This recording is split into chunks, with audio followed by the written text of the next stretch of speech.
Welcome to the Nordic Mythology podcast. I'm Daniel Farron, co-owner of the company Holland's Bodin, and I'm joined, as always, by Dr. Mathias Nordvig. Hello, everyone. This time we are joined by Leszek Gardeła, who is currently doing a postdoc, as far as I understand, at the National Museum of Denmark. Leszek is I would say, pretty famous at this point archaeologist who works with a lot of very interesting topics, and we're going to discuss some of them, and especially shield maidens, in this episode. So welcome to the show. Thank you so much. I'm very happy to be here. Thank you for having me. Yeah, thank you for giving us some time. I know you're a busy man. I think we've had this one booked in for 2 or 3 months, I think. That's true. Yes. Sorry about that. No, we definitely appreciate your we have a multitude of different people listening to the show, but amongst sort of the scholarly type listeners, your name is the one that came up repeatedly, I think, of guests people would like to see us have on here. So when Matthias managed to book you in, I was definitely looking forward to it. Thank you.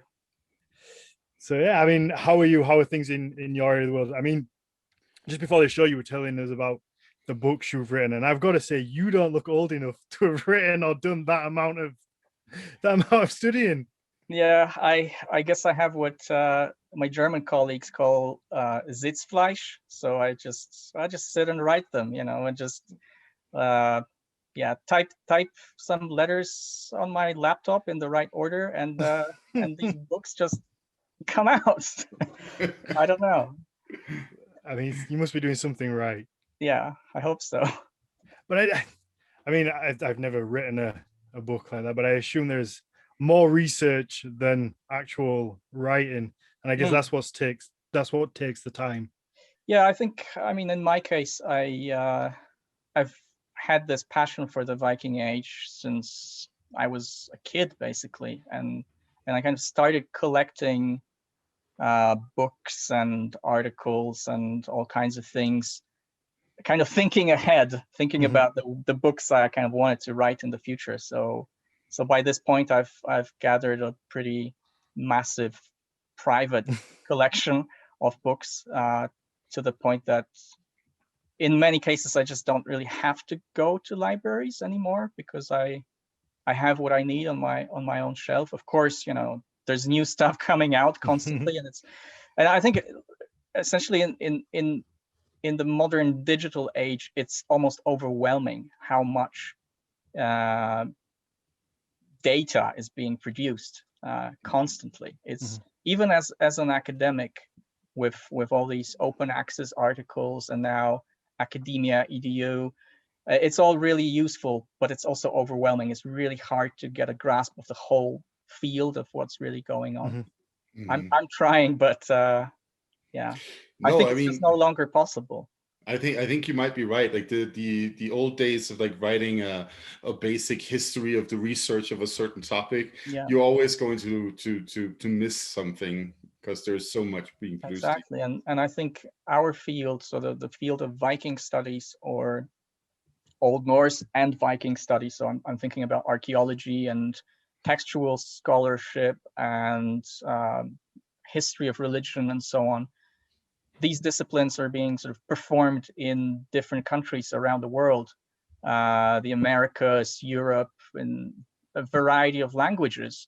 And when it's all now digitalized, it's really hard to get a really good overview of what's going on out there. Yeah, there's a lot of excellent scholarship that is not published in sort of congress languages like English and German and that's true. French. Yeah, I mean, obviously I come from very much a layperson angle, and I see tons of kind of misinformation out there on the very basic level. Does that happen the same at kind of like the scholarly level, or does it kind of all get weeded out a little bit by the time it gets to there? Yeah, in some cases, yes. And I think it's also because, well, I'm an archaeologist by profession, and I think it's this misinformation or perhaps, this kind of cutting corners here and there. It's it results from the fact that we cannot no longer be experts even in our own field, really. For instance, archaeology has become such an interdisciplinary field. It's not just, digging up stuff from the ground and sort of typologizing it or making chronologies and so on. It's so much more complicated. And we're not only in talking about Viking stuff, we're not only using textual sources and anthropology and sociology, but this whole new field of sort of hard sciences has opened up. We have DNA analyses, isotopes, all kinds of metallographic studies, which are very, very specific, and for someone who is not an expert, sometimes really difficult to understand. So it's when we're referring to the work of our colleagues and using it for our own interpretations, we can misinterpret it simply and simplify things. But of course, outside of academia, there is a lot of misinformation, because now, well, anyone can write an article, and anyone can run a page about Vikings or Norse mythology, and it's very easy for someone kind of new to the topic. It's very easy to get lost in this and to kind of misunderstand who's making things up and who is actually using verifiable and sort of credible sources. Very, very much so. Yeah, I would say in terms of like scholarship, there might be like three main ways in which you can get misconceptions or something like that. One is basically the reproduction, and this is usually in textual scholarship, like reproduction of an old mistake. So basically you keep referring back to the same sort of like authority on something, and they actually screwed it up sometime back in the 19th century or something like that. Another one is misreading or misunderstanding a text, right? That is something that happens a lot. And then on the side of like textual scholarship is misinterpreting archaeological material, or for me, one of the big hurdles that I've been working with is, of course, like geology and volcanology, and like sometimes I'm like, is this really true? Like when I'm working with that stuff, because it just like volcanic events are just so they can be so massive on scale that sometimes you're like, wow, that the data for all of this are just crazy. I couldn't agree more. I mean, this source critical scrutiny, I think it's really important in the things that we do. And you talked about textual sources. I can say the same about archaeology, that a lot of scholars or sort of enthusiasts of archaeology, sometimes get lazy, simply put it, and they use secondhand references. They don't really bother to actually check the original source, the original publication. Many of which, in fact, when talking about Viking archaeology, are publications from the 19th century or the early 20th century. Some of which are easy to find, others not so much. And not many people actually make this effort to check the material, the actual finds in museum collections. Yeah. And when they do, it turns out that they don't necessarily look like they thought they did, or that things are smaller or bigger, or there's something on the reverse that no one was aware of. I belong to those, maybe, I don't know, old school archaeologists, and I like to check things for myself. And whenever I can, I kind of take this opportunity to actually go and see the objects, see the sites, to touch them if it's at all possible. And it's a fantastic experience, and it changes everything if you have this kind of your own kind of personal experience of a place, of an object. when you can look at it from different angles, from different perspectives, you know, its weight, the kind of the feeling of the material. Yeah. Mhm. No, It absolutely. brings you closer. It brings you closer, I think, to the people. It definitely does. I mean, that I, as a textual scholar myself, like one of the things that has always helped me is my sort of knowledge of certain places, and like different experiences of like sailing on a Viking ship, or you know, messing around by Surtsettler in Iceland, and those That's a kinds of great things, place. right? Yeah.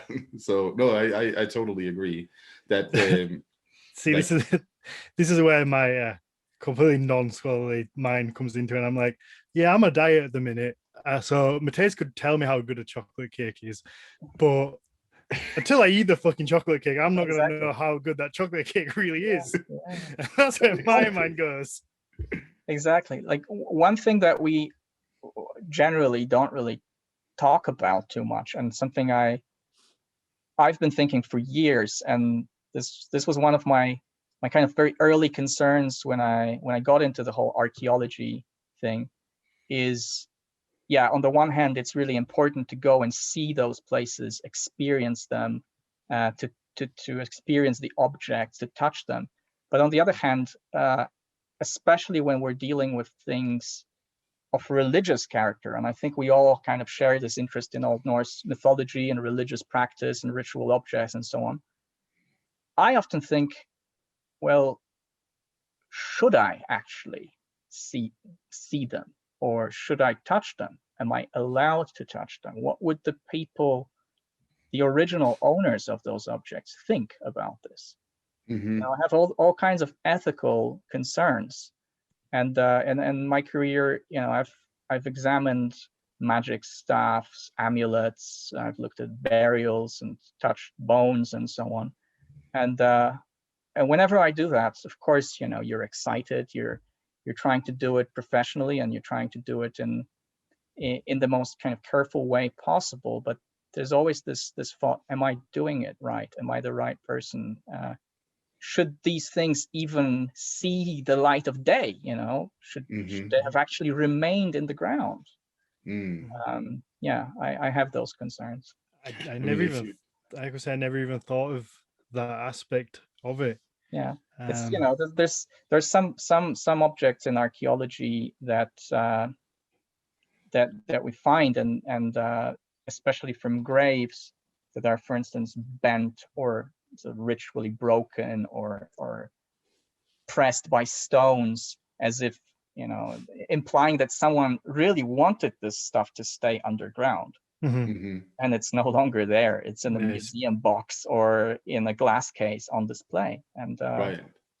Yeah, no, I mean, this is, of course, a conversation that is very alive here in North America. Oh, yes. And that has something to do with the, you know, the Native American history, and all the genocidal things that have been happening here. But I mean, I think it's a valid concern to also have in context of Europe, and in context of what you see there, because yes, people certainly had an intention that this needs to stay underground. And I think, you know, you can even go to the folklore, and, you know, you find folk tales that talk about how, you know, how to avoid burial grounds, the mounds especially, and sometimes also mention artifacts from the mounds, as like drinking horn as one thing, that, as poisonous, or something that can kill you just by touching it. So I mean, that's quite interesting. There are plenty of stories in the Old Norse material, and also later Scandinavian folklore that relate to that phenomenon. So that's actually quite interesting to consider. Yeah, I imagine this stuff was buried with the intent of nobody immediately getting to it, though. I don't think that they would have had the foresight of, maybe in 1,000 years there's going to be 3 guys sat on a podcast talking about it, or somebody wanting to put it in a museum. I think that would just never have even coming to the mind. I imagine it was more about that immediate kind of grave robbing and disrespect of the items. So I guess you I mean, you'll never know whether they would mind them this far gone. Yeah, on the other hand, this idea of as you call it, grave robbery, or we call it grave robbery, but we also call it, in a sort of more new way, we call it reopening or grave reopening, because the idea of accessing old graves was not always kind of motivated by robbery, by the intention to take things and steal them, but sometimes it was about interacting with the dead, feasting with them, washing them, talking to them, gaining some sort of supernatural knowledge from them. So sometimes it was sword. Yeah. Sometimes it was sanctioned. So some people probably wouldn't mind, but today, as archaeologists, well, we cannot know this. We don't know this. So, well, I don't perform any kind of sorcery over the objects that I study, but the least I can do is just to kind of spare a thought, just pick something up and just think, okay, I'm holding this object. It belonged to a real human, It does not belong to a real human. To skeleton B41 from this site somewhere in the north. No, it belonged to an actual person, and they had feelings, they had some emotions, and I have to respect that. No, that's such a beautiful way to go about it, I think, because it's so easy just to forget that attachment and just look at these objects as objects. And even when it comes down to a bone, when it's in a skull, it's it's behind a glass case and it's got a fancy light on it and it looks cool and there's a little placard that tells you about it, but you still forget that. Yeah, I think we do forget about this, and sometimes we kind of marvel at the material quality of objects, and we like to put them in shiny glass cases, and we kind of disconnect them from people, disconnect them from their owners, and I think we shouldn't. It's one thing that always strikes me, or would strike me whenever I visited the Viking ship museum in Oslo, and I studied some 10 years ago. I studied in Oslo, and I had free access to the museum, so I would just go there very regularly to look at the finds. And what surprises me is that this museum is kind of comprises of grave ships, basically, and it's all about the Viking ships, which would have never kind of come to life if not for the humans, the people of the Viking Age. And yet the Oseberg ship, one of the sort of main highlights of the museum, is the most important object in the museum, whereas the bones of the women who were buried on board, they're just tucked away somewhere in the corner, as if they were just like an addition to the ship. And that's not important at all. There's much more information about the ship than about the women buried there, and that's somehow, I don't know, but it somehow breaks my heart. I think it's this is really here. Now you're getting me fired up. I love this conversation like this. So what we're dealing with here is sort of the two things, like the modern focus on technology, and also, of course, the desire to display something that looks incredibly awesome, right? As part of like the museum as a institution, it's early sort of like conception, right? That it's basically there to demonstrate your power in different ways. And of course, like the Viking Age is like the main thing for Scandinavians when it comes to like demonstrating power or awesomeness. But you're totally right. There's this complete disinterest in the entire imaginary universe that comes with the fact that ship was buried in the first place, and these women who were on it are, of course, the center of that, right? I mean, to play kind of devil's advocate to that, how much do you think the setup might be sort of commercial in an instance of getting people Yeah, through the door, because there is some, I mean, when you see the ship, especially like when I saw it for the first time, it's breathtaking. It's it is. unlike anything, no matter, again, like the example before about you can see pictures of it. I'd seen tons of pictures of it, but until you see it in person and see the craftsmanship and the work and the size, you don't really appreciate it. So I guess maybe they've set it up this way because they want to get people through the door, which then Of keeps course. the museum open and keeps research going, I assume, and Mm. this kind of thing. So it's almost a scale, you know, a scale and balance of how you do it. But I certainly agree that I remember seeing the two skeletons. I think as you go in, like on the left hand side, they're in the far corner, and there's a little bit of writing about possibly who they were.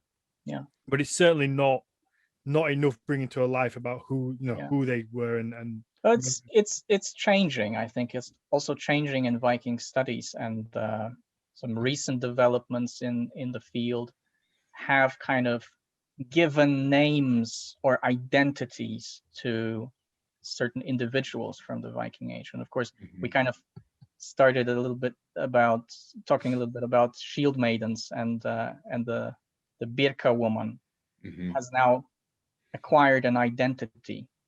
This person is no longer just a number in a catalog, just a skeleton on a page. It's an individual again. So do you think it's important to give names, even though necessarily you might not know what their name was in life?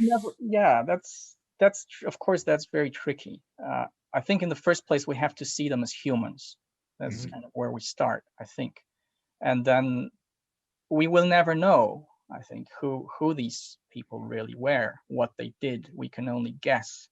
And when dealing with funerary archaeology, graves, I always kind of repeat this old motto, you know, the dead don't bury themselves, and it's the mourners, the ritual specialists who kind of orchestrate the funeral. They decide what ends up in the grave and what doesn't. So they have power over identities and the creation of identities, the creation of memories. And what we kind of discover is the result of their imagination and their manipulation of those identities. But from all this, we can still try and see the person maybe as they saw themselves, to probably to a larger extent how others perceived them. But yeah. I think the fact they're buried, like you said, means something, because it means people cared enough to dig the hole, because I mean, digging's hard. I don't know if you've ever tried digging a deep hole. I mean, especially in the north. And especially if you want to put in a giant ship in there as well. Well, I mean, yeah, the ship, even just for a person, I'd be like, do I like them that much? Maybe. I'm not sure. But no, I think there's definitely something about giving things names. It's very human. You know, if you have a pet, as soon as you give it a name and an identity, it becomes part of the family. There is something to that, and I've never really thought of that, of giving names to these kind of finds and bones, but I imagine it does create. I mean, by names, I don't mean, you know, calling them Sigrid or whatever. It's just giving them identities of some sort based on what we find, professions or sort of. I mean, that comes with like spending enough time with them, so to speak. I mean, for me personally, Graup-element, that's out at Moskva Museum at Aarhus, right? I have sort of like a personal relation to this dead guy from the Iron Age, right? That basically only the skin has survived, and then the hair, and he lies there as sort of like a leathery sack of human. But it's like I have a personal relationship to him because I've been at that museum so many times throughout my life, and it's like one of the first things I remember from the museum when I was taken there as a kid. So no, I totally understand what you mean by giving them identity, that they become humans in that. Yeah, no, it makes perfect sense. So one thing I would like to ask you about, we touched on it briefly in the beginning here, this situation of becoming interested in Vikings growing up in Poland. I would like to hear, first of all, what is the research environment in Poland when it comes to the Viking Age? How has it developed over, the last couple of decades, and what did it like feel like to be somebody interested in Vikings in Poland? That's a long story. We've got time. Okay. Well, for me, it started really early on when I was just a kid, really. I came across a comic book series called Torgal, a comic book series which is very popular in Poland and France and Belgium. It's not that popular in the sort of Scandinavian and Anglophone area, even though there are actually translations, English translations of the comic book. If you haven't seen it, check it out. It's really good. It's called Torgal. And it's a series created by a Polish artist, Grzegorz Rosiński, and a Belgian scriptwriter, Jean van Ham. I think he's Belgian. And it was just fantastic. It was just mind blowing. The first several episodes I read just changed my life forever, really. The story is set in the Viking Age. There are some historical figures that appear in the series, but not too many. The sort of real characters that the main hero encounters are mostly characters from Norse mythology, actually. And the comic book, in a very kind of smart way, combines the Viking Age with all the things that were kind of really popular in the 1980s and 1990s, including the crazy theories of Erich von Däniken and Atlantis and aliens. But it kind of sounds funny when I say it like that, but it's really kind of woven together in a really interesting way that makes sense. It just makes sense in this comic book world. Yeah, but the Viking Age and the Vikings kind of took central stage in the story, and I just loved it. So that's how it started. And then some years later, in my hometown, I met some people who were at that time in the 1990s members of a reenactment group. Well, to call it a reenactment group is a bit maybe too much, but of a group of guys who liked sword fighting, okay, and kind of dressed up as knights, and they were trying the best. film Braveheart was really popular at that point, so they all wanted to be William Wallace.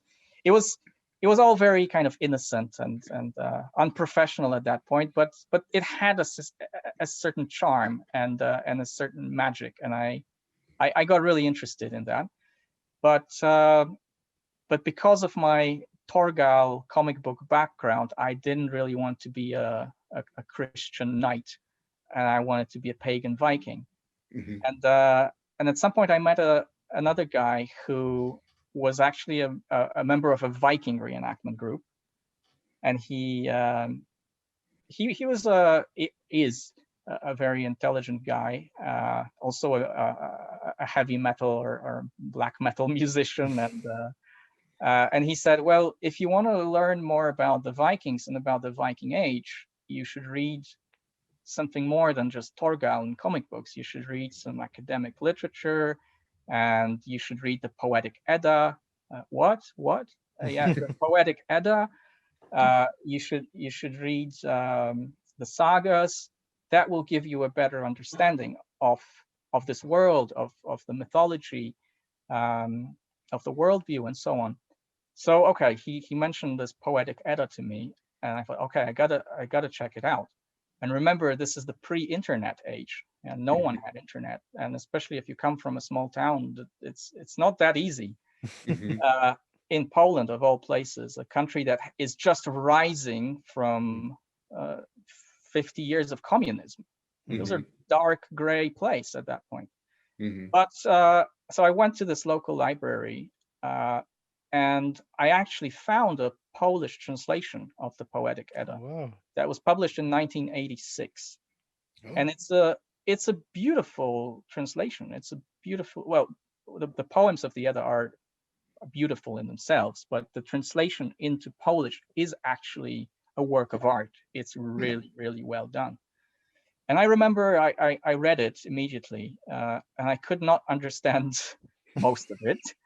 I could only understand Havamal because it's just such a universal poem that speaks to everyone, I think. Some of the things are just so basic and so true and so wise that it touched me on an emotional level. I couldn't really understand much of the other poems, and I needed some kind of guide, some kind of explanation of what all those different names mean, and it was really hard because at that point there wasn't really any kind of Norse mythology overview publication in Polish.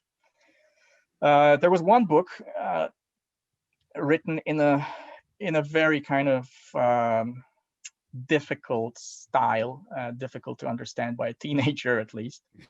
I tried and I failed.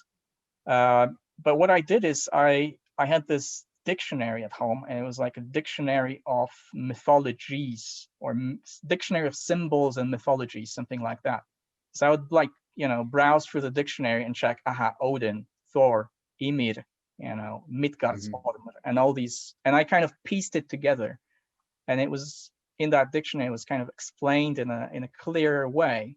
So after weeks of reading this and that, I had a more or less structured picture of the Norse world and of the Norse mythology. So that's kind of how it started. And then as I grew older, I decided I'm gonna create my own reenactment group, my own Viking reenactment group. And I had some great ambitions. Some people didn't like it. They thought I was too strict and kind of too academic about things. Sorry about that. But yeah, I had a goal, definitely. And my goal at that point was to create a group that's good enough to go to this Viking festival in Volyn. And at that point, they had pretty high standards. Remember, it's still, late 90s, early 2000s. So I had some goals that I set, and in the end, we made it. Actually, we got accepted, and we made it to Volyn. And this was also a fantastic experience and a life-changing experience to meet other crazy Viking people from all around the world. And then at around this time, this was the time when I was kind of transitioning from my high school to my university studies. And that's also when I decided that I wanted to make the Viking Age my career, or I wanted to kind of pursue this further in a more academic way. So the only way to do this, being from Poland and living in Poland, was to study archaeology, I thought. I would really wanted to study in Krakow, which is this kind of ancient university, one of the oldest universities in Europe. My mother studied there, and I thought that, Krakow is the place to go. To be admitted, you had to pass an exam, and I went to Krakow, and I didn't perform very well. And also the jury, they didn't really seem very interested in this guy who wanted to study archaeology, to study Vikings. So I failed. They did not accept my did not accept me as a student, but 2 other universities in Poland accepted me, and I chose Poznań University.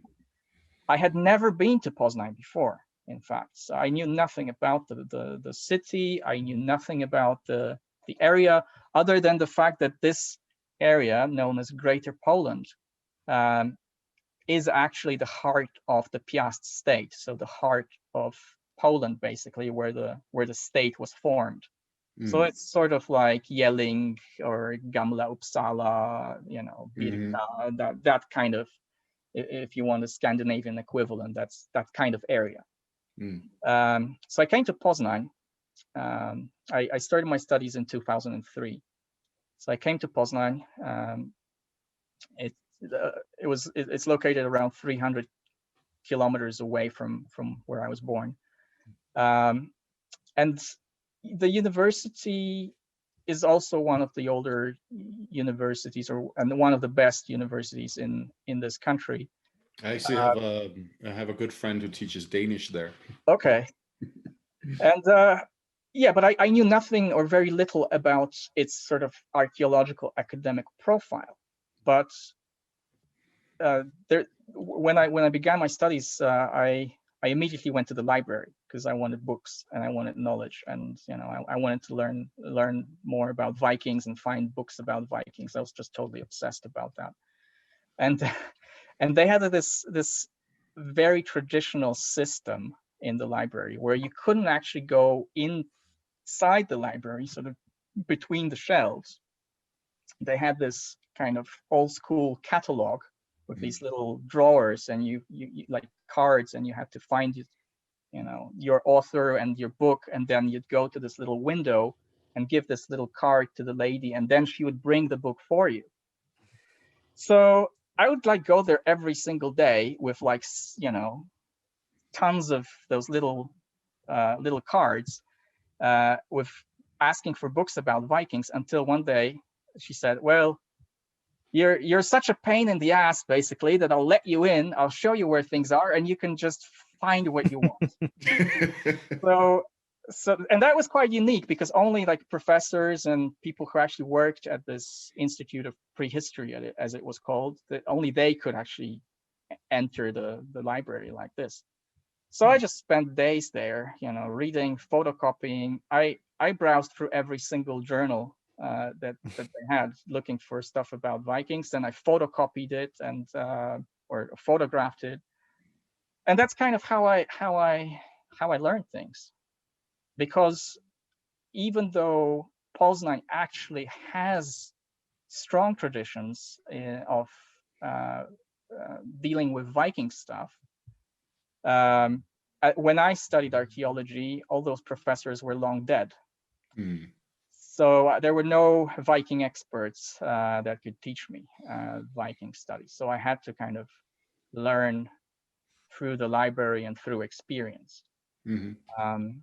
Back in the 1960s, 1970s, until the 1990s, there was a guy called Jan Żak, who was a professor of archaeology and one of the leading Central European experts of Slavic and Viking studies.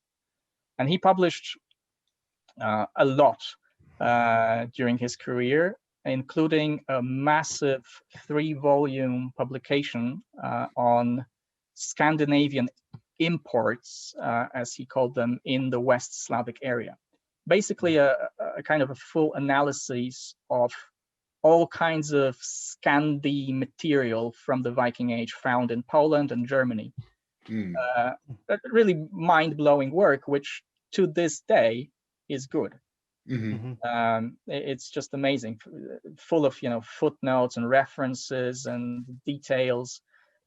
How he wrote this book in the 1960s without the internet, without access to a lot of things, I don't know. It was just no, that's really impressive. Also, you know, when you think about the backstory to all of this, like in communist Eastern Europe, Vikings and all the Germanic stuff weren't particularly, you know, high ranking here. Like I think in talking about this, you kind of have to set things in perspective, and maybe I'll stop my kind of biographical story here and kind of talk about the history of Viking studies, because that's something that's really interesting. Viking studies in Poland, and in fact the history goes back all the way to the 19th century. That's kind of when the interest begins, on the wave of national romanticism and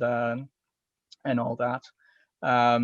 Some of the first publications that kind of touch upon Scandinavian Slavic interactions were published around the end of the 19th century. And Polish scholars continue to be interested in this topic over the next several decades until the Second World War, which changed a lot.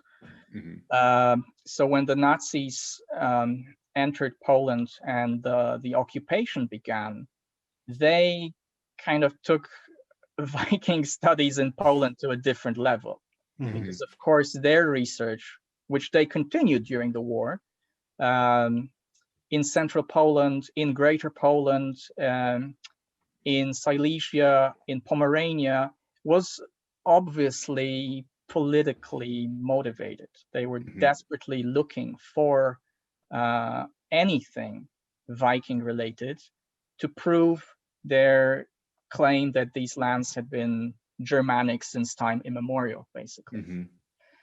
So after the war, when Poland regained its independence, in a way, because it was still not a free country, it was now occupied by someone else. When the communist regime was introduced, there was this desire to kind of prove the German or the Nazi archaeologists wrong, and to demonstrate instead that these lands had been Slavic forever, basically. And Jan Jacques was a scholar of that time, so was a scholar of the 1960s and later.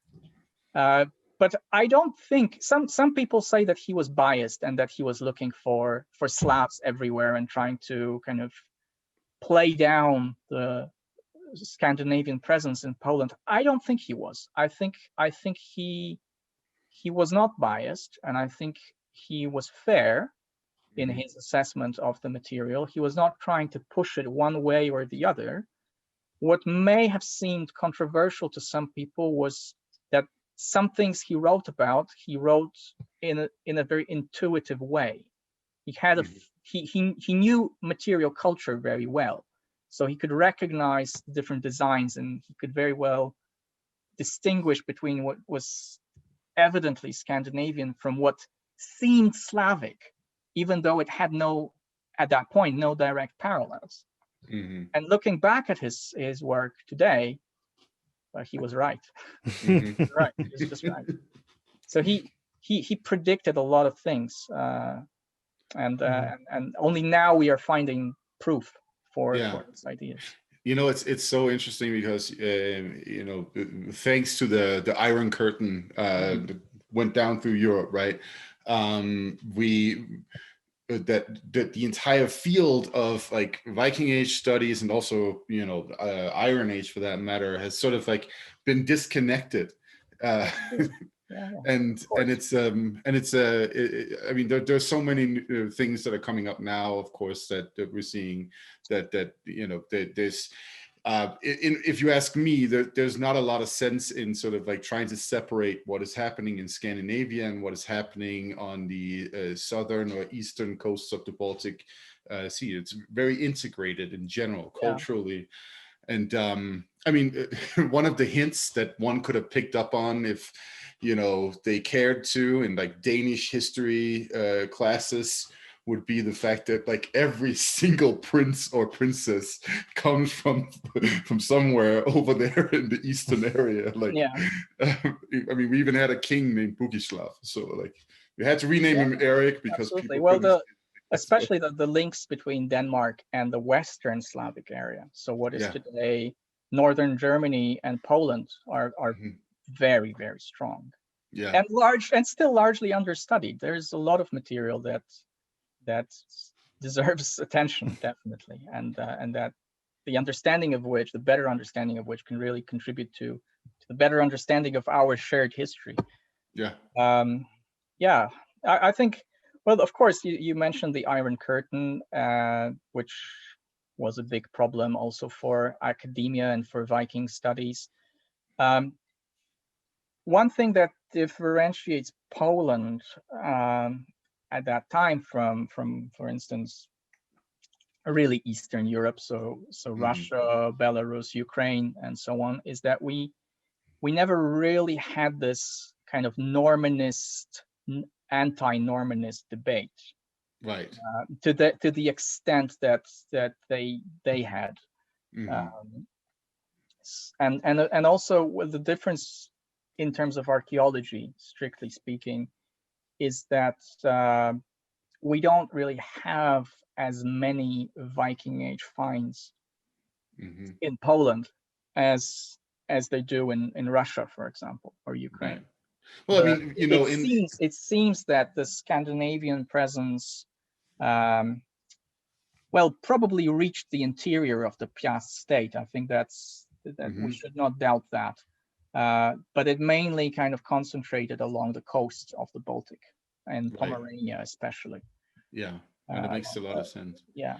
But I mean, in terms of, you know, the Normanist debate, which is, for those who don't know, that's the whole debate in Russia of like whether or not Vikings had a hand in the establishment of the early Russian state, right? I mean, it hits at the core of identity too. So if you're fresh out of World War II and you're kind of sick of Germanic people, then I can see why you would end up with those debates. I think in Poland, this kind of Normanist debate, or some kind of mild version of it, only started in the 1990s, actually. And that's really interesting. It kind of starts in the 1990s, which is the time when communism falls. And this is the time when some scholars in Poland are sort of beginning to see Vikings in early medieval cemeteries. They're beginning to see Viking Age objects, and they are kind of pushing for this idea that that Scandinavian mercenaries served the Polish kings, and that they were part of their retinues, and that they were involved in all kinds of state formation processes and so on. And then it kind of escalates towards the 2000s and the post 2000 period, which is when Poland joins the EU. And I think the way to interpret this is that at this point, it's also in a way, well, I wouldn't, maybe it's maybe too much to say that it's politically motivated, but in a way perhaps is sort of, it doesn't function in a vacuum.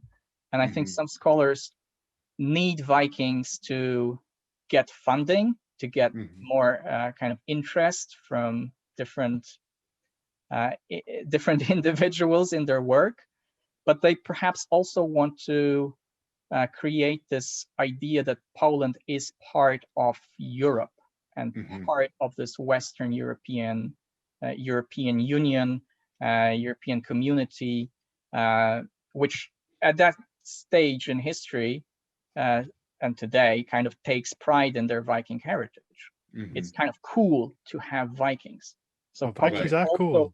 Also wanted to have Vikings of their own. Yeah, and this is also something we're seeing in Russia.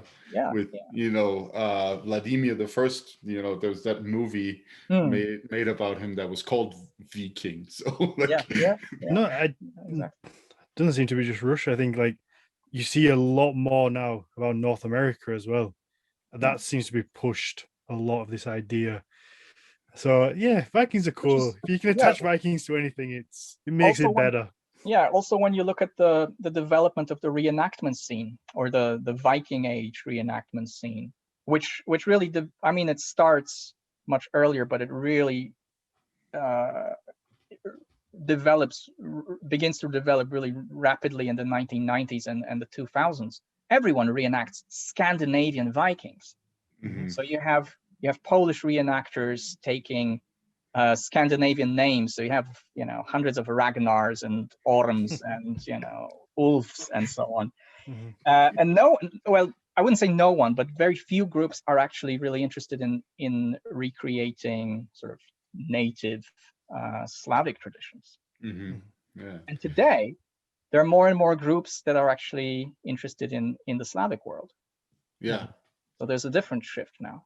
Yeah. That's really The interesting. Slavs are now beginning to be. I've been saying this for a while. You have said it on here before. Yeah, Slavic stuff, like pre-Christian Slavic history, is like the thing that's going to take over from Vikings, just like Vikings took over from the Celtic stuff. Yeah, I think maybe to some extent. I mean, people are becoming more and more aware of things of Slavic history, Slavic mythology. Also through things like the Witcher games and the TV series, which kind of draws on Slavic mythology in a way.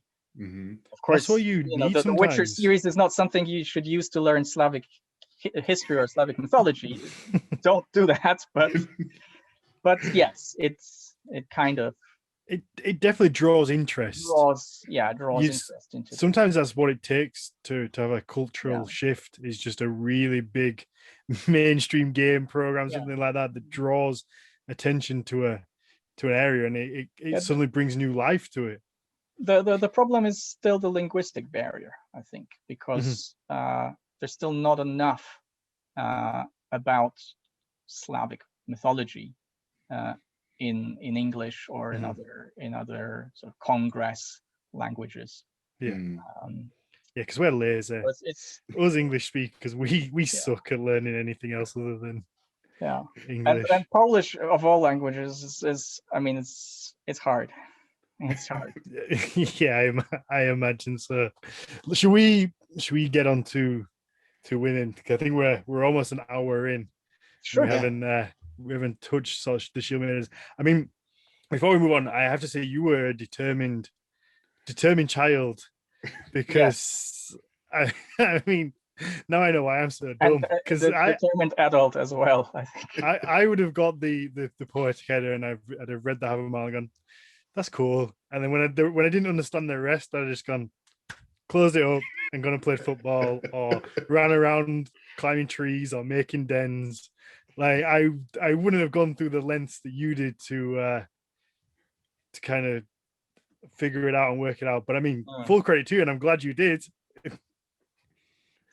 I mean, I think I got my first Edda, of course, in Danish when I was 13, and I didn't understand a goddamn thing either. I was like, what is all this? But I ran out in the woods and made myself a little den, and then I sat there and kept reading it. So, you could combine. You could, yeah. I just wouldn't have taken a book to the den. And if I did, I'd have been like one of those savages that made a fire out of it. Well, I was just, I'd have been one of those that were crucified for like burning all the books back in kind of like the Dark Ages. Yeah, okay, so Leszek, if it is arcane knowledge, it's not supposed to be easy. No, it's not supposed to be accessible. Absolutely. I mean, yeah, like I say, you were a determined child, and that's a good trait to have, I think. So you've written a book on Viking, on warrior women in the Viking Age.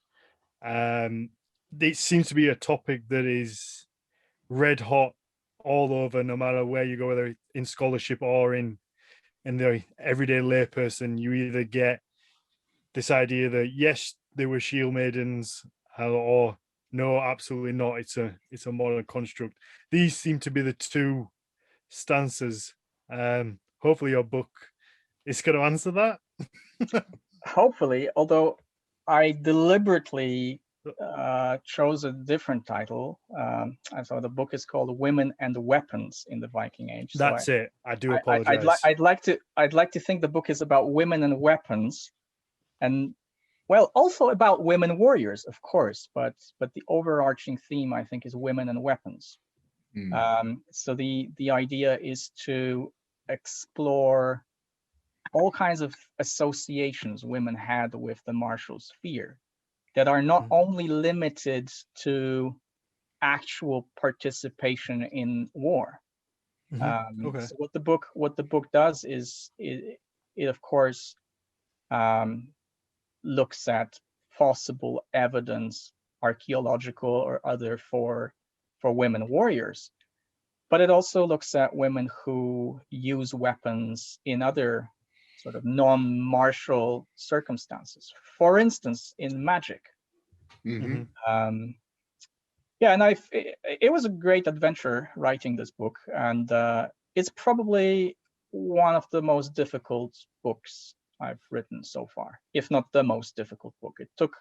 It took longer than I expected to research it and to complete it. The last months, of course, were during the pandemic, so that was also another obstacle in some ways. The last months of writing it. The book is interdisciplinary, so it's like most of the stuff I do, I kind of draw on different sources. Of course, archaeology plays the major role here, because this is as close as we can get to the Viking Age. Textual sources are definitely helpful, but of course we know that they are usually much younger, and they manipulate and obscure things, and you cannot take them for granted. But what I also did for this project is I spent quite a lot of time reading about women warriors and women and weapons, or women wielding weapons in other cultures and in other places around the globe. And I hope the readers will kind of appreciate this and will enjoy the chapters that relate to this material, because I found that the most kind of eye-opening part of my research. So do you think that's a big sort of part in, I guess, unlocking whether there were female warriors? Obviously, I think so. Yeah, I think yes, and I think, well, one thing that we have to kind of establish in talking about women warriors anywhere, including the Viking Age, is what do we actually mean by warrior? Because we all talk about women warriors and did warrior women exist in the Viking Age, but we hardly ever, even if you read through all kinds of books about the Viking Age, we hardly ever think about, well, what did it mean to be a warrior in the Viking Age? Is a warrior someone who takes a sword or axe or spear and actually launches themselves into the fray to fight and to kill? Or is it something to do with ideology? Do you have to actively engage in conflict to be a warrior? Or can you be someone who is sitting on a horse and just, steering the army with your finger? And so also, this, is it a lifetime pursuit? yeah, exactly. Is it a lifetime pursuit, or is it just something that you do from time to time, or just once in a lifetime? So the book kind of considers this and kind of debates this and uses different sources to better understand what it meant, or may have meant, to be a warrior. And what I found really interesting, coming back to this kind of cross-cultural topic, is in reading all these different accounts of women warriors around the world, I found it really interesting reading first-hand impressions of female warriors or women who participated in a war, how they perceived themselves. And we talked about Poland earlier, and one of the things I discuss is the roles of women in the Warsaw Uprising. And some of you may not be familiar with what Warsaw Uprising was, and of course it's a big topic. But it was an event that took over 60 days in 1944, when the population of Warsaw, including the Polish underground army, decided to rise and drive the Germans out of the city. This eventually led to, well, mass murder, depopulation, and almost complete destruction of the city. But it was a very heroic act in which hundreds of women actively participated, and they took on different roles as sentinels, as messengers, as paramedics, as soldiers in the sort of proper sense of the word. And I found it really interesting reading their recollections from the uprising, and reading the recollections of women who did almost exactly the same things, and how one woman would say, I consider myself a warrior or a soldier, whereas another woman who did the same thing would say, no, I was not a soldier. It was just my kind of patriotic duty. It was my obligation. Yeah, so that's just one example how blurry this is, and how vague sometimes, and how open to interpretation. And another case study and another book that I found really fascinating and very relevant actually to what's going on in the Viking Age. It's a book on the tradition of female transvestism in early modern Europe. And this book discusses female cross-dressers in the Netherlands in the 18th century, 17th, 18th century. And it's absolutely fascinating. And it's also very, very well written. And it's the value of the book lies in the fact that the authors have used legal records from court trials of women who dressed up or cross-dressed as men, and who were prosecuted for doing so. And then it discusses the different motivations they had to become men permanently or temporarily.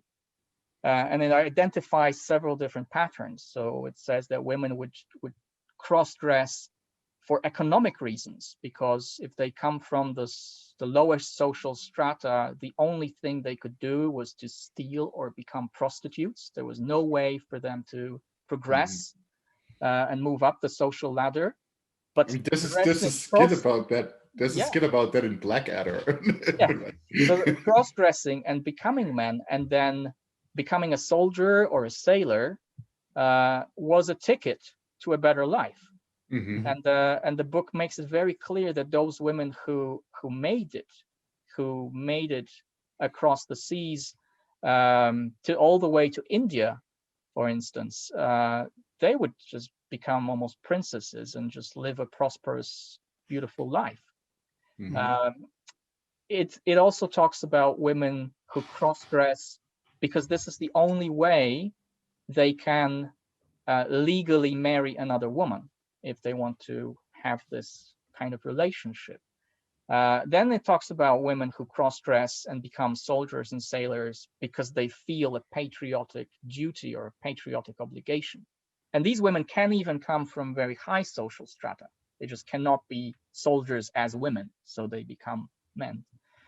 And it's also fascinating because at that point in time in history, the Dutch Republic is a sea empire, basically. It's all about ships and sailing and naval trade and warfare and so on. And it's not, I mean, it's several hundred years after the Viking Age, but conceptually, it's not that far. And one thing that I found really interesting is the kind of discussion about how they concealed their identity as women when on board a ship. And one thing the book mentions is that they used special, the book kind of elegantly puts it, urination aids. So they could urinate overboard. And it's actually a device that's made of horn. So there's an avenue there for me. Yeah. And then you think about this and you think about the Viking Age, would that have been possible? Yes. I mean, the ships are definitely smaller. It's much more difficult to conceal your identity. I mean, how terrifying must that have been? If you're lucky, maybe this is the way you do it.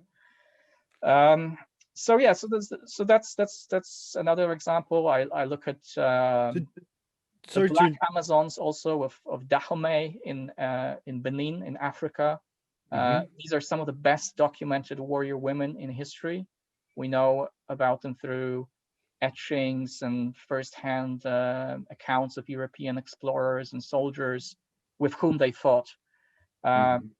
These were women who formed very fierce fighting units. They had their own chants and songs and mythologies and special weapons and costumes. There's stories of women who attack men and other people with such fierceness that there's stories of women who like bite through somebody's neck, and it's like really kind of violent and gory stuff. But it's real. I mean, a lot of it is real. Absolutely. What about female samurai? Yeah, I know that this was the case, but it's not something I've chosen to discuss in the book. Of course, you have to be selective because there's just so many cases of warrior women around the world, and I, of course, I couldn't discuss all of them. So I like this, like what you just said right there. There are just so many cases of warrior women. Cases, because, and this kind of brings us back to the Viking Age. My impression, based on the sources I've examined, the things I've read, is that it was possible for women to take up arms, to fight, but I don't think this was the norm, and I don't think you would witness as many female warriors as the TV series Viking presents on the battlefield. So no, that's. I think from my understanding of the archaeological material, or my reading of the archaeological material, especially of the burial finds and of the weapons in female graves, kind of leads me to this conclusion that in a lot of cases, those weapons should not be understood as weapons per se. They seem to communicate something else. So for instance, if the 3 graves with swords that are believed to be female are actually of women, in a biological and gendered sense, in all 3 cases, the swords are on the left side, on the left-hand side, which is quite unusual by Viking Age standards. In one case, the sword is positioned in such a way that it's pointing towards the face, which is also very unusual and can be interpreted in a number of ways. Then in other graves that are most likely female graves, there are axes, which are really uncharacteristic. There's nothing special about them, but the same graves have amulets or curated objects, slaughtered animals, and so on, which makes me think that these axes were ritual attributes of the dead, that the women used those axes in magic. And Mathias, you probably know this fantastic account from Ljósvetninga saga, which I kind of use to support this theory.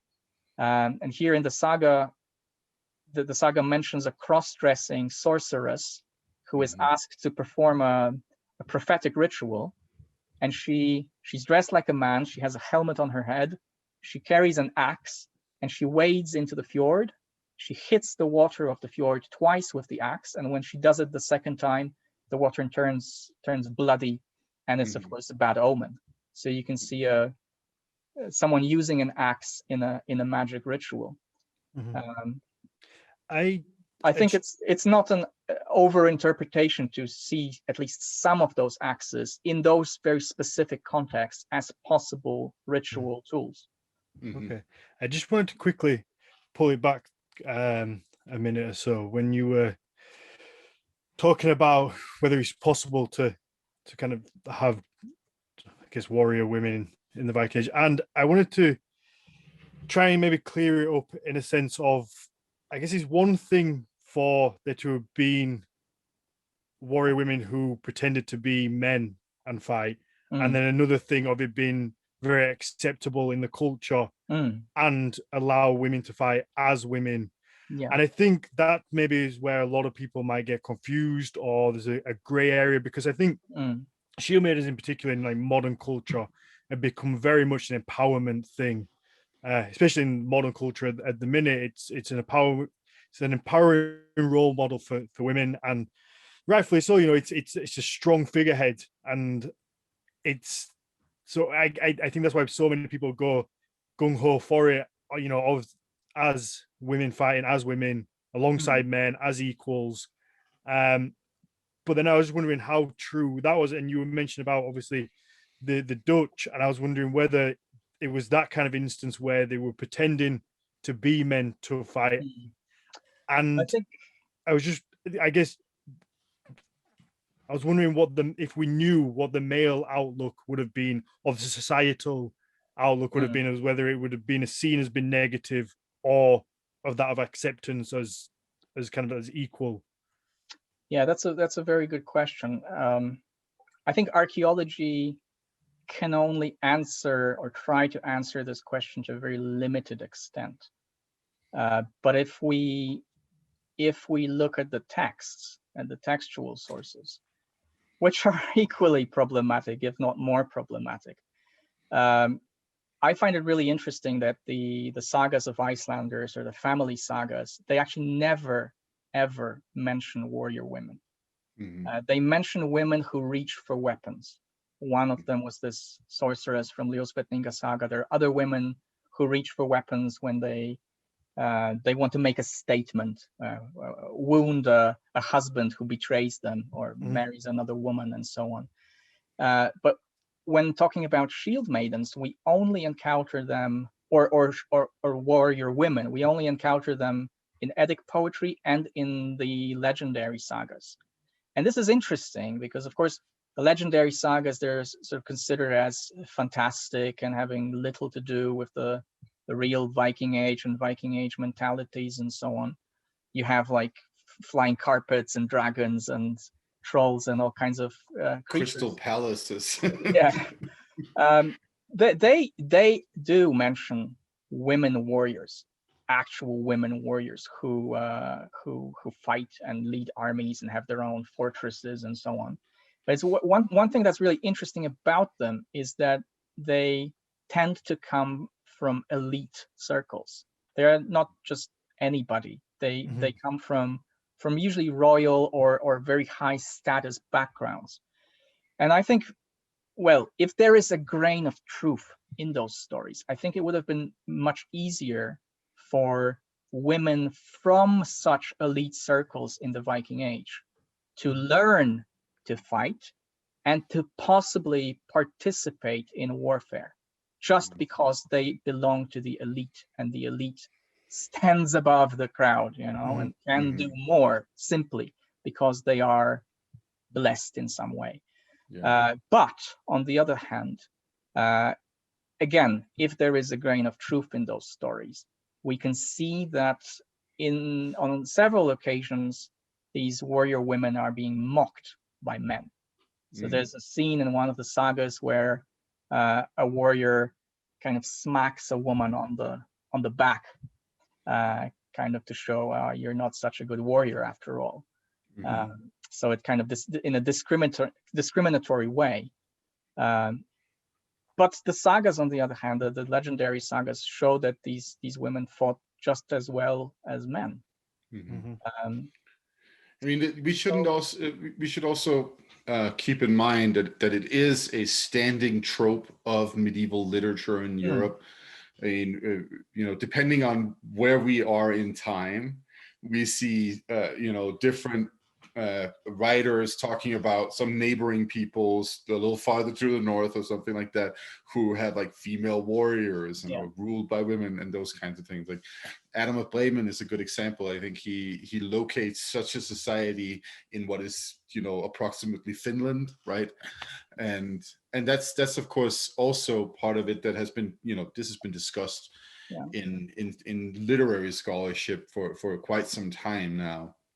Yeah, of course, and all those medieval writers, they were educated people, and they definitely drew on ancient traditions. They may have been familiar with the works of Herodotus or the likes of him, who write extensively about Amazons and female warriors. One thing that's really interesting to consider in talking about who not only if these women were real, but who these women were, is whether these women among the Vikings, sort of Scandinavian Vikings, were Scandinavian at all. Maybe some of them, maybe others could have come from different parts of the world, and including the steppe area, so including southern and eastern Europe or Asia. This maybe is not the case of the Birka woman. I think we don't know. But what I find really interesting about this grave is that, first of all, there's quite a lot of Eastern stuff in this grave, including this very elaborate hat that has parallels in the area of Kievan Rus. Is this the most recent one? That is the famous the one that kind of you see publicized as like the smoking gun for warrior women. Yeah. Then the same grave, and I find that quite interesting. It has all kinds of equipment for riding, including 2 horses and stirrups, but it doesn't have spurs. And what is interesting in the Viking Age, when you find graves with riding equipment, you usually find a set of riding gear, including stirrups and spurs, because this is the Western European way of mounted warfare. You use spurs and stirrups, whereas in the East, and especially among the nomads, they did not use spurs at all. They would use stirrups because stirrups are actually an Eastern invention, probably from China all the way back. In the most primitive form, it would have been just a loop made of rope.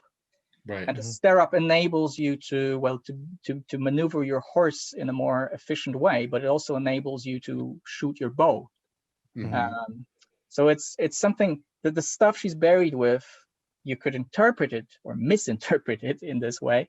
It reflects an Eastern type of warfare, an Eastern type of horseback warfare. That's kind of interesting. And in fact, in several other graves that are presumably female and that contain weapons or weapon-like objects, there are again Eastern imports or objects that have links in the East.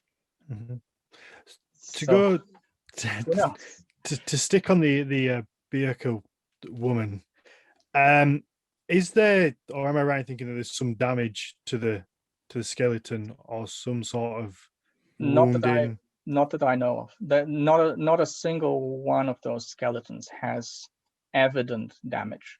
There has been some speculation about this one skull from Norway, from Osnes, Nordlesjølen, but it has been sort of suggested in a National Geographic documentary, but not published and not verified.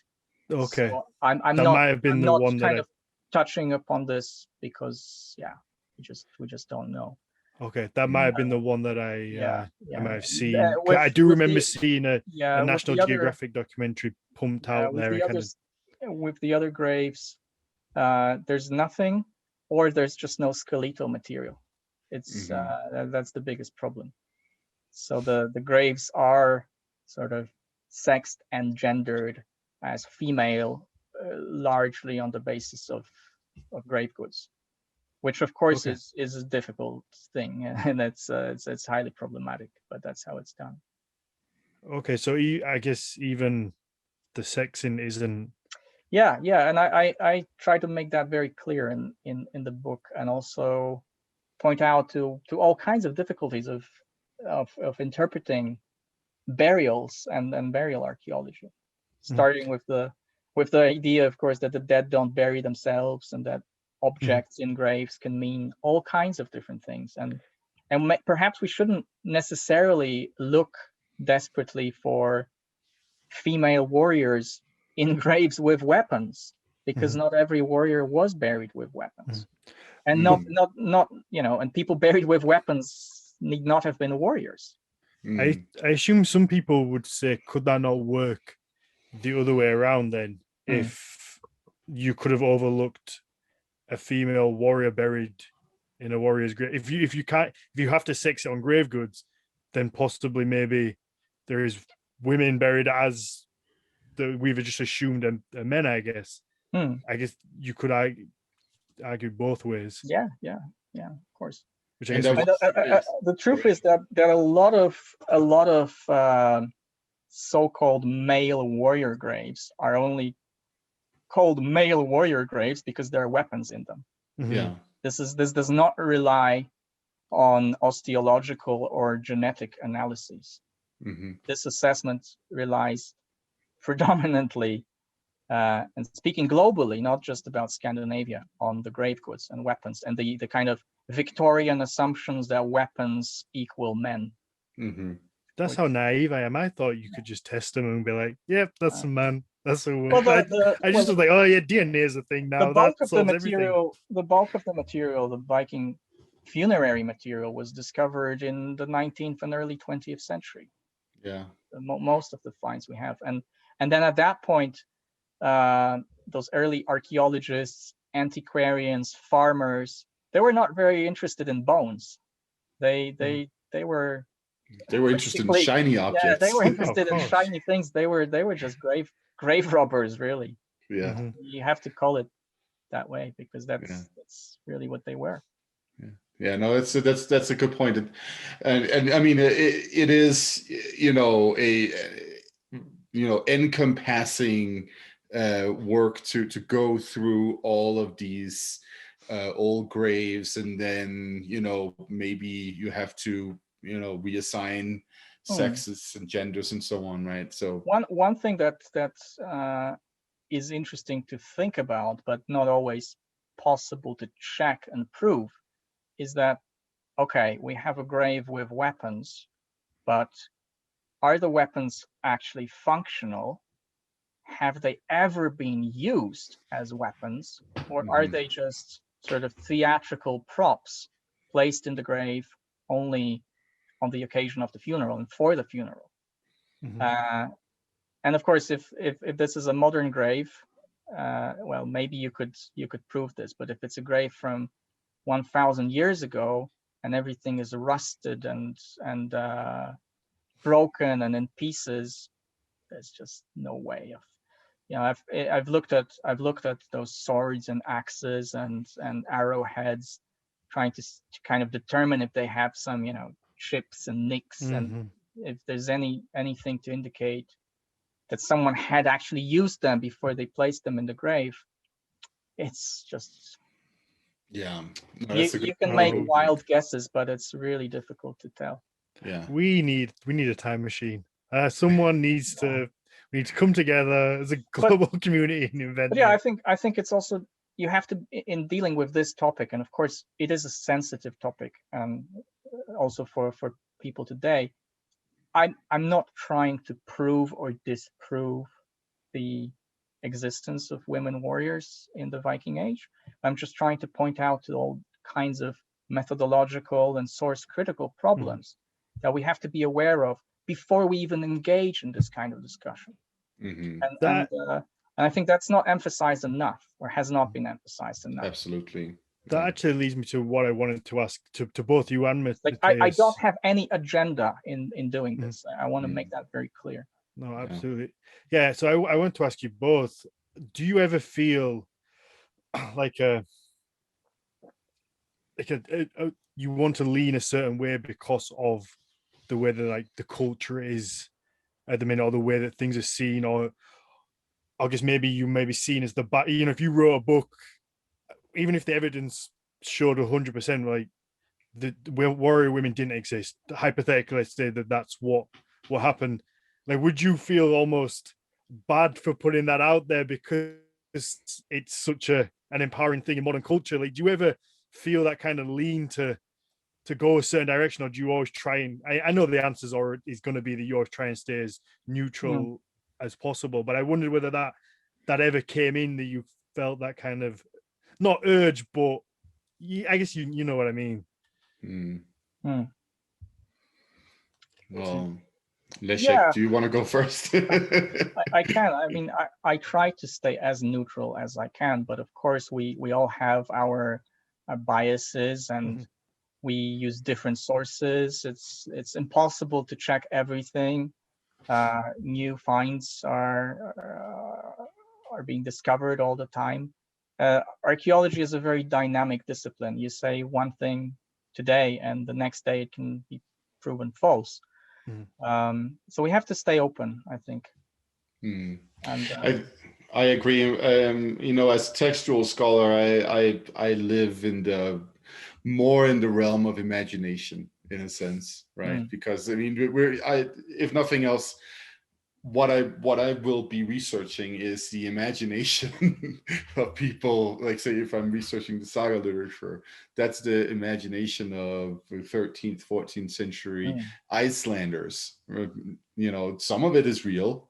There's real historical material that goes into that literature, but it's all woven together through imagination in different ways. So in that sense, sometimes I can be a little more liberal with some of these issues.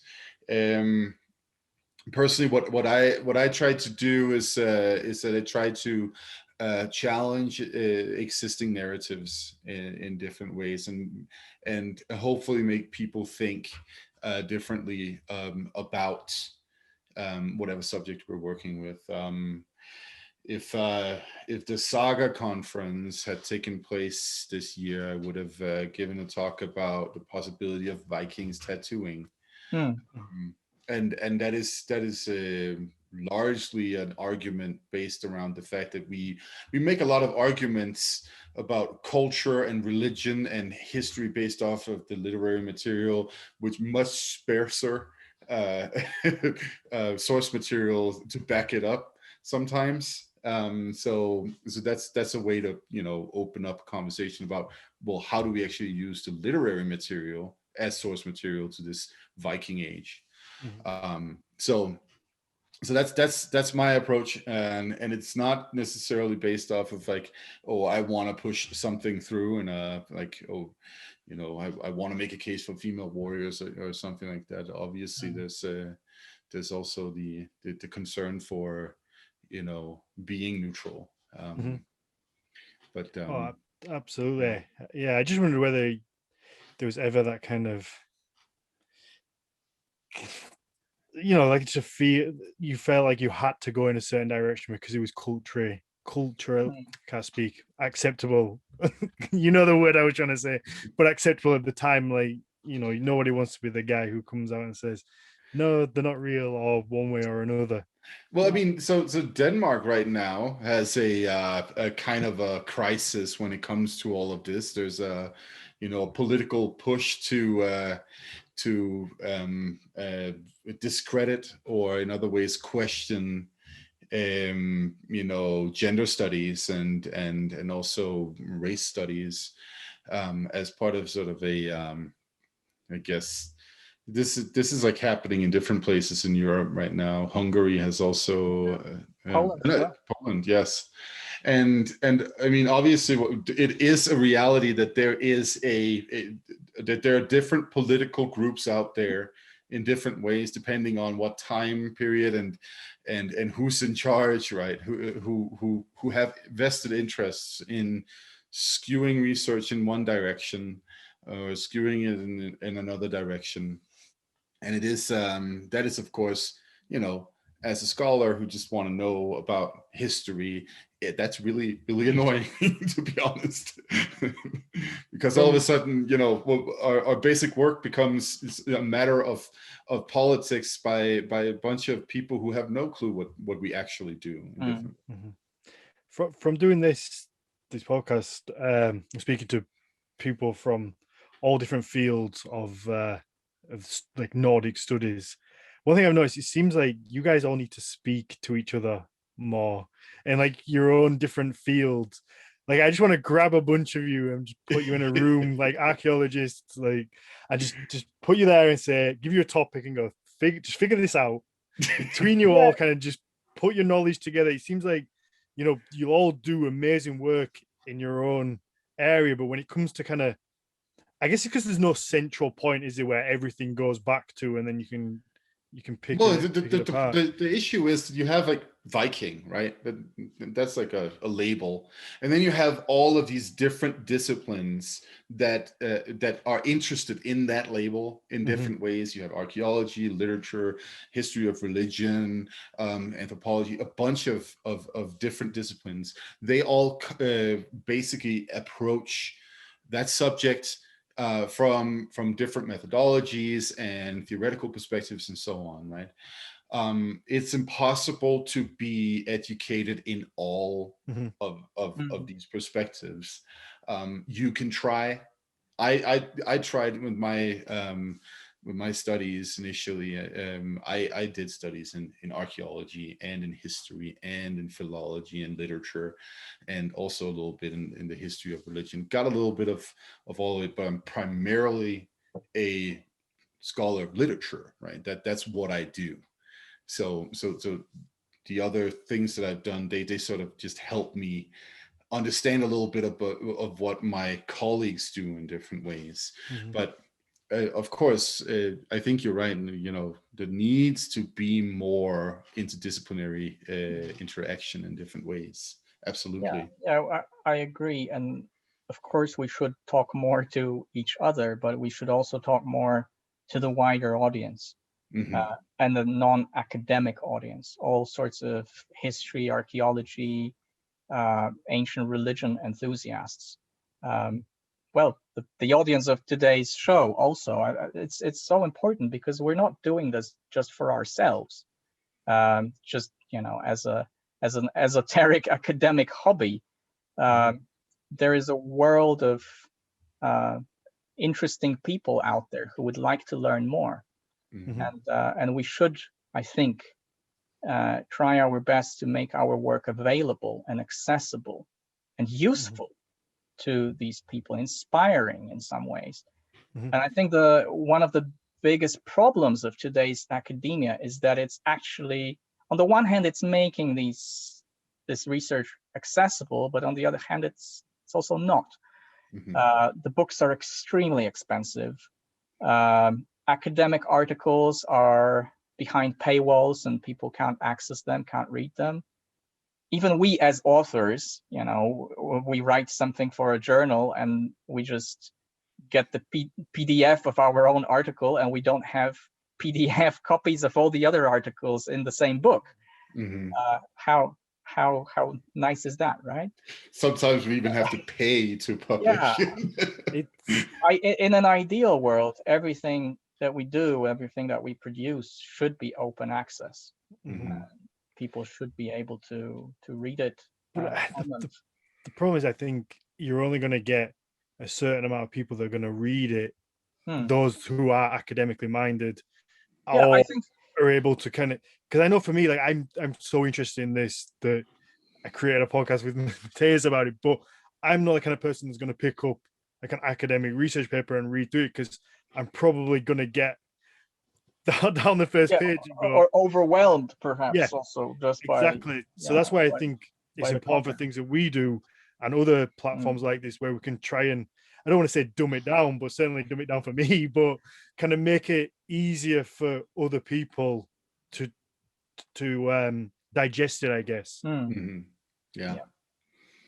No, I mean, that should be a primary goal for any scholar in one way or another, if you ask me. Of course, it's also, you know, it's difficult to deal with depending on where you are in the world. Some places, you know, scholarship is more monetized than in other places.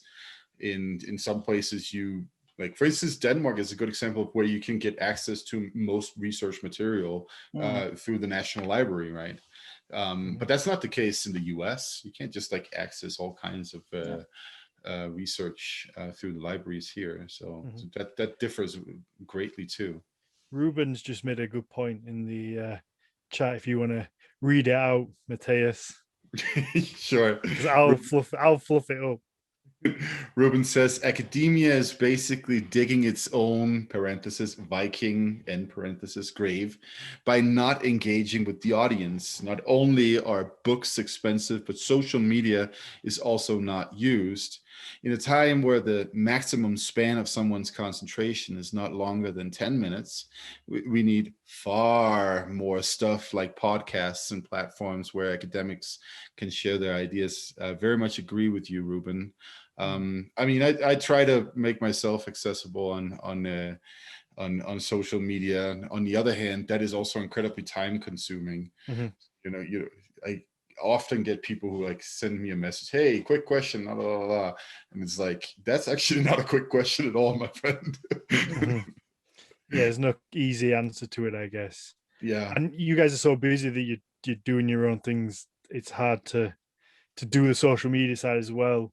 And I guess also, this might be a bit stereotypical, but I guess academics tend to be a little bit older, or some certainly, who may not be familiar with their social media. Obviously, younger ones coming through will have grown up in and around it, but certainly, the ones kind of at the top end of the age scale, to be polite, there are some positive trends and changes in academia. One thing you just mentioned, that there's a generational change that's coming. And I think our generation, mine, Matthias, is more open to social media, to all kinds of interactions with the wider audience, and that's great. And I think hopefully this generation will also be less elitist, because I think the older generation is extremely elitist and judgmental and racist also, unfortunately. Yeah, and misogynist for that matter. Misogynist, and I've seen it many times in my experience, and hopefully this will change. It has to change. It simply has to change. I'm sure but it will. I would also say one thing about social media, right? You write a great blog post about how we need to stop saying Norse, and then all of a sudden you find yourself in a meme war. So a little bit of context for you, Leszek. Matthias wrote a blog post about how basically calling Norse must die. I don't know if you saw it or not. And he may put a good point forward, but now in our Facebook group, he just gets inundated with Norse-based memes to try and upset him.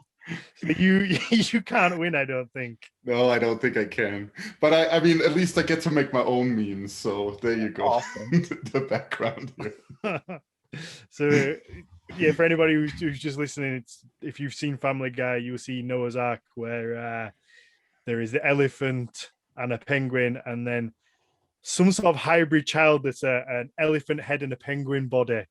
And he says the elephant is North and the penguin is horse, and the hybrid is Norse. The little, but these things happen. Yeah. I feel very smart for coming up with it. That's a good one. Anybody listening, you have to join our Facebook page, which is just the Nordic Mythology podcast on Facebook, because the Facebook group, because there is some of the most brilliant minds have come up with some memes in there that are unbelievable, and they are hilarious. So yeah, let's wrap this one up. I mean, we didn't get around to magic and staffs, so please come back again, and we will. It will be my pleasure, of course. It will be good fun to talk about all that kind of stuff as well. And we didn't even get to vampires. Yeah, we can also return to the Slavic topics, and I'm very happy to talk about that. Perhaps some of you guys or the listeners of the podcast would also like to learn more about it. Yeah, absolutely. No, this was a very, very interesting conversation. I feel like I learned a lot. You're welcome back as many times as we can book you in advance. Thank you so much, guys. Yeah, it's been a pleasure. Perfect. Thanks. Leszek, is there anything you want to shout out? Where can people pick up your book when it does come out? I think I mentioned it earlier, but I don't know if we were recording. The book is coming out with Oxbow Books. It's quite accessible when it comes to the price. It's, I think, now available in pre-order, and it's €24 or €25. It's coming out on the 15th of July in Europe, and there is an American edition. So if you're in America, wait. and get the American edition, and I think it's coming out at the end of September this year. They're both the same. The covers are different. I'm gonna get the details off you for the publisher and see if I can get some copies for the website. Sure. Because it's definitely a book that I want to stock on there. Because I think it will be important for people to pick up and read, and hopefully get it in as many people's hands as possible. Yeah. Matthias, what about you? Where can people find you?